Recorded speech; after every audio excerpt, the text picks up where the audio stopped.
Good morning, good afternoon, good evening, folks. Wow, look at that. I brought back the old introduction. We are going to talk about Redfin's CEO. We're going to talk about pending home sales, see what the chief economist at Wells Fargo has to say. And then finally, this is the daily financial news for Thursday, September 28th. Wow, the month is almost over. Let's just jump right into it. Jamie Dimon proposed that 7% Fed funds rate is not out of the question. In fact, if you read his article, he's talking about it possibly being as high as 40%. So a 7% Fed funds rate, today it's about 5.5, 5.375 exact.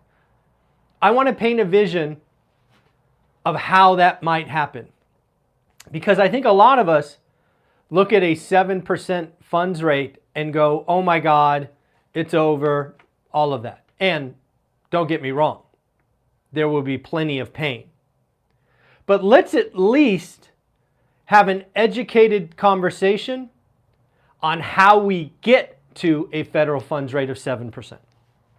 Because I think there are signposts that you and I could watch to see if Jamie Dimon is right and we have 7% funds rate. So I think there are a couple of things that you and I could watch on a weekly or perhaps monthly basis. And the first one we have to watch is inflation. I suspect we would have to have meaningful inflation reignited. And it is certainly possible. We have seen oil shoot to over $90 a barrel. I think I checked this morning, it is 93. I saw an article yesterday talking about our strategic petroleum reserve hitting emergency low levels. So, could the U.S. government suddenly become a competitor to buying oil as it refills the SPR? Absolutely, at least in the short term. We would have to have shelter likely complete its rollover and yet reignite again. I agree, it's possible. High rates, nobody can buy, more renters. Possible. We would also likely have to have above trend growth. Unemployment, the job market remain strong. I think it is a tall order to kind of play out the next 6 to 9 months to get to 7% funds rate. Because again, the Fed won't just yank us to 7%.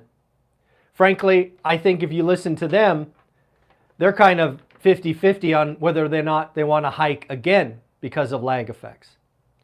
But if we postulate, if we say, how do we get to 7% Fed funds rate? I think those are the things over the next 6 to 9 months that get us there. So I think there are plenty of things to watch.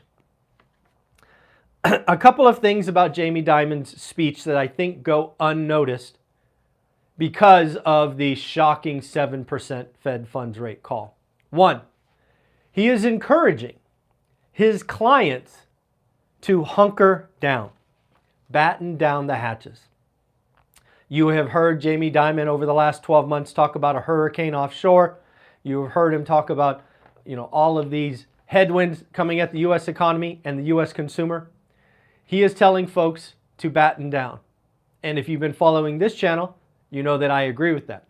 It's about being prepared. It's about, frankly, making sure you're able to take advantage of the opportunities that are coming.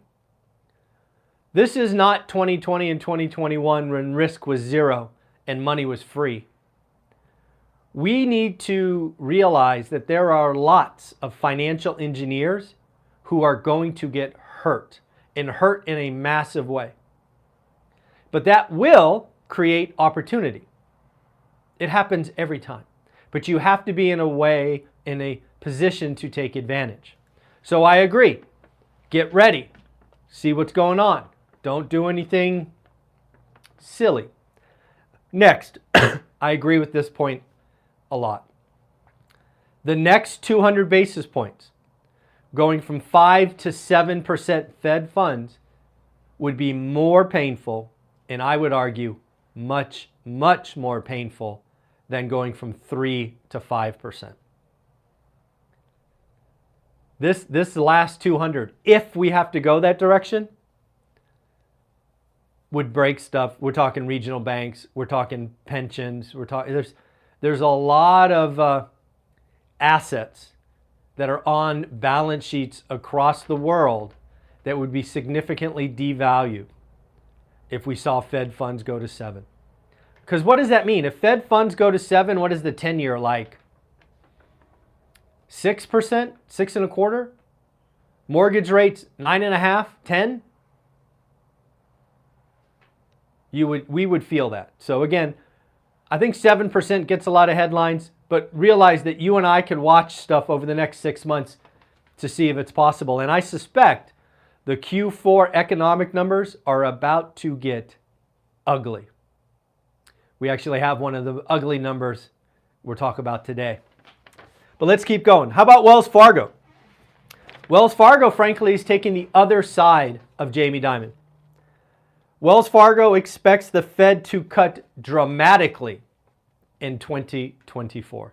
Wells Fargo is of the belief the Fed has gone too far too fast to the U.S. economy.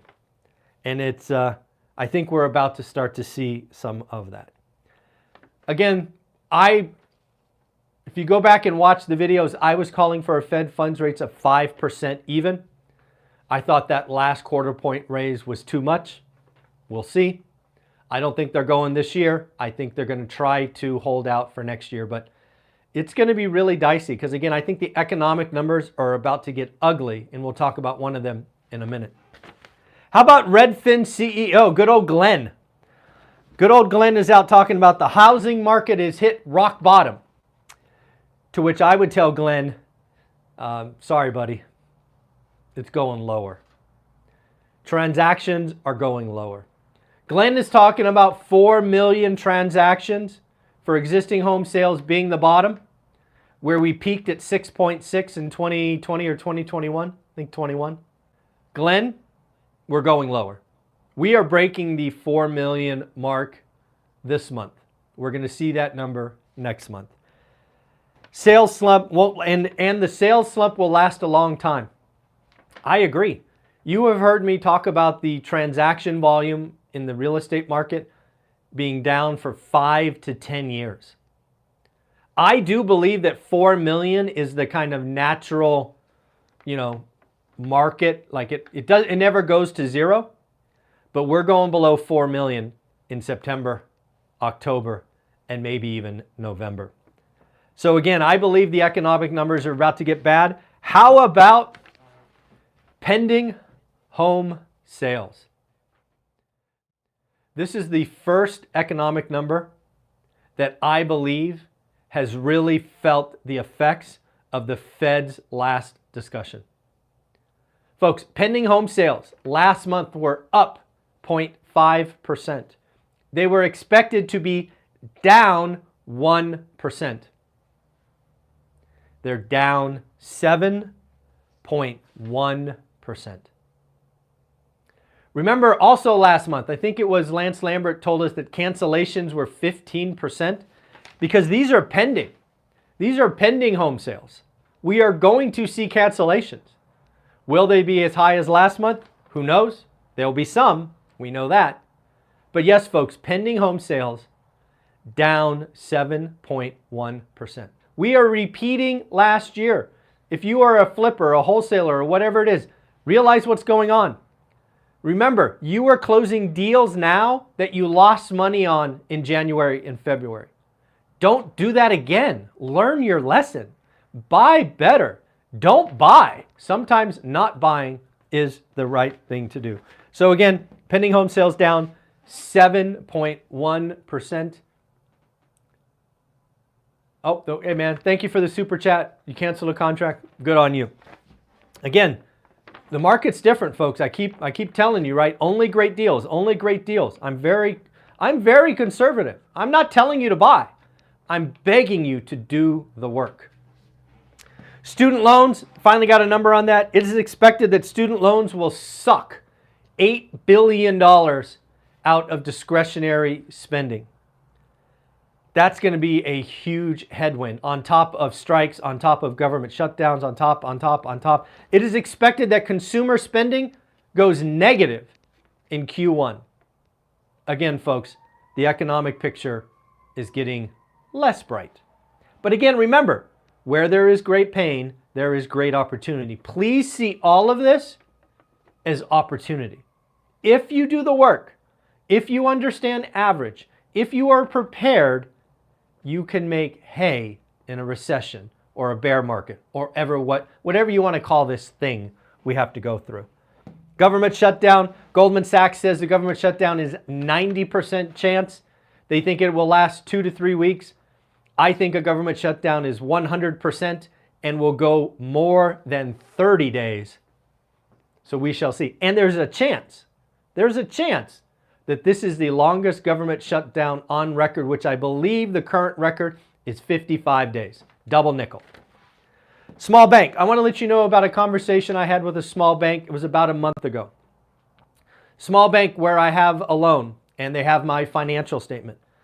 I have no money. I just have a loan there. They called me up and said, Michael, we would like to extend our relationship. We'd like to grow our relationship.